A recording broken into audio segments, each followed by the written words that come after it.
Selama ini tetap sih bertebar kemana-mana mas, cuman porsinya beda. Kalau kemarin-kemarin kan sinetron, syuting, nyanyi, apa segala macem. Kalau sekarang lebih ke politik, lebih ke bisnis. Hijrah itu berubah ya, hijrah itu perjalanan dari sesuatu yang tidak kurang baik menjadi yang lebih baik gitu kan. Dan itu kan merupakan tantangan buat kita gitu loh. Banyak hal yang kita korbankan. Tapi siapapun yang akan hijrah, dia juga harus apa ya? Harus yakin. Harus yakin bahwa hijrah itu tidak merepotkan. Walaupun sekarang saya bener loh mas, nggak ada penghasilan sama sekali. Bener. Selain dari yang bisnis kecil-kecilan itu ya, maksud saya tidak ada penghasilan dari dunia film, dunia sinetron itu belum ada ya gitu. Sempet sih gitu kan pakai wig, ada beberapa kali gitu FTV kemarin pakai wig, tapi sekarang lebih parahnya lagi pakai wig aja nggak diterima. Tawaran suruh buka hijab. Ada peran bagus kemarin tapi harus buka hijab. Itu sih sering ya, godaan-godaan kayak gitu sih ada. Karena kan Rita Hasan terkenal dengan antagonis gitu. Jadi pas pokoknya ada peran antagonis, oh ini Rita Hasan. Udah langsung nih dari baca skenario aja udah langsung telepon. Nah sekarang ada juga yang begitu. Udahlah, lu kan belum kawin juga gitu kan. Ntar kalau lu udah dapet suami baru deh lu pakai kerudung kayak gitu ada. Gitu banyak sih mas. Tapi alhamdulillah bismillah aja. Bahan itu bahan, bukan kerudung, itu bahan. Punya nyokap ada di kamar sana, di kamar nyokap di sini di Jakarta kan nyokap meninggal di Cirebon. Setelah 7 hari saya pulang ke Jakarta, saya mau adain 7 hari juga di sini. Tiba-tiba saya dapat baju lah dari sahabat saya Indra Brookman itu, baju dari kebetulan beliau habis umroh, saya dikasih baju. Nah saya mau pakai baju itu dengan kerudungnya pasti harus yang sama dong bahannya. Cari hitam licin. Saya udah telepon teman saya minta ke toko gitu. Pas saya sambil nunggu jawaban dari teman saya beres-beresin baju nyokap yang harus dibagi-bagiin. Tiba-tiba di situ ada bahan yang bukan bahan baju, bahan yang pas dengan bahan untuk kerudung. Dan warna serta bahan yang hitam licin itu sama. Subhanallah, dari situ jadi saya bilang udah berarti memang seharusnya saya hijrah.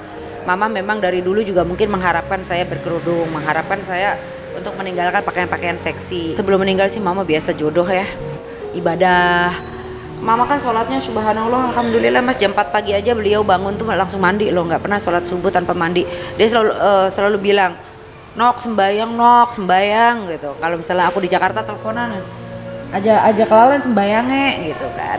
Cirebon mas, sembayang gitu. Alhamdulillah sih. Ya bukan dari nyokap aku meninggal sih, tapi memang Allah tuh negur aku dengan cara apa lagi gitu kan. Udah nggak punya siapa-siapa gitu.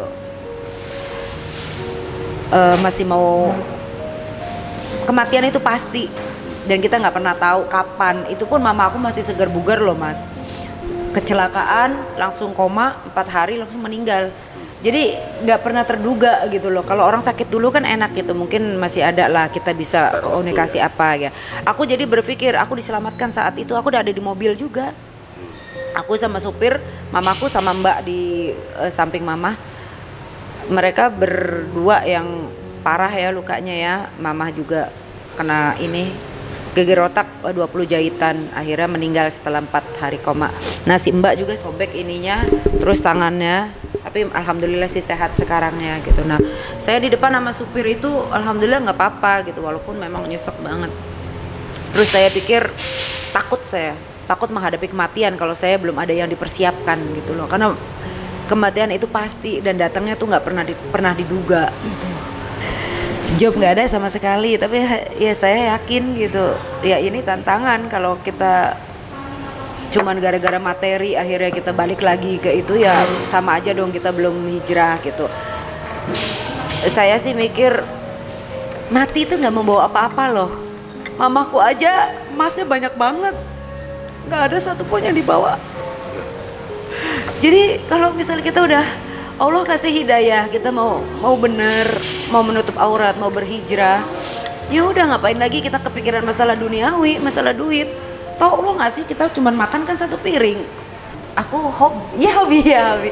Senang. Tapi ayolah kita ya kalau bisa sih saya pengen menginspirasi banyak orang juga sih Mas. Setidaknya jangan takutlah kita kehilangan materi, jangan takutlah kita kehilangan pekerjaan gitu. Banyak juga saya melihat contoh-contoh senior-senior yang berhijab terus akhirnya dia meninggalkan kerjaannya juga, aku salut banget tuh, banyak tuh.